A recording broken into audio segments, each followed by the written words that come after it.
বিশ্ব ক্রিকেটের মানচিত্রে এমন এক নাম আছে যিনি কেবল একজন ক্রিকেটার নন, তিনি যেন এক ভ্রাম্যমান দূত। যেখানেই যান সঙ্গে করে নিয়ে যান লাল সবুজের পতাকা, বাংলাদেশ নামের গৌরব।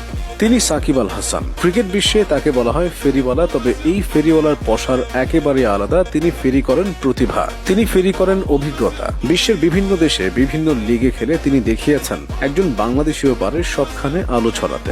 সাকিব আল হাসানের এই যাত্রা শুরু হয়েছিল ঘরের মাঠে বাংলাদেশ প্রিমিয়ার লিগ তথা বিপিএল দিয়ে। সেখানে তিনি ছিলেন রংপুর, ঢাকা, খুলনা, বরিশাল প্রায় সব দলেরই তারকা। বিপিএল এ তিনি ছিলেন শুধু ব্যাট বল নয়, নেতৃত্বেও অগ্রগামী। ঢাকার হয়ে টানা 2টি শিরোপা জিতিয়ে তিনি প্রমাণ করেছেন সাকিব মানেই সফলতা। বিপিএল এর দর্শকরা আজও ভুলতে পারেন না সেই সময় যখন তিনি বল হাতে উইকেট নিতেন, ব্যাট হাতে ছক্কা মারতেন, আর শেষে নিজের নামের পাশে লেখা হতো man of the match.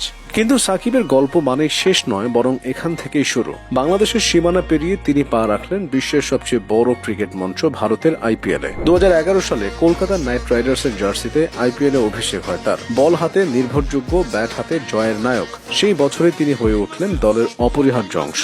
Gautam গম্ভীরের নেতৃত্বে 2বারের আইপিএল চ্যাম্পিয়ন হয় কেকেআর, আর 2বারই সাফল্যের নেপথ্যে ছিলেন সাকিব। আইপিএল এ তার যাত্রা পরে সানরাইজার্স হায়দ্রাবাদেও নিয়ে যায়, যেখানে তিনি আবারও প্রমাণ করেন নিজেকে।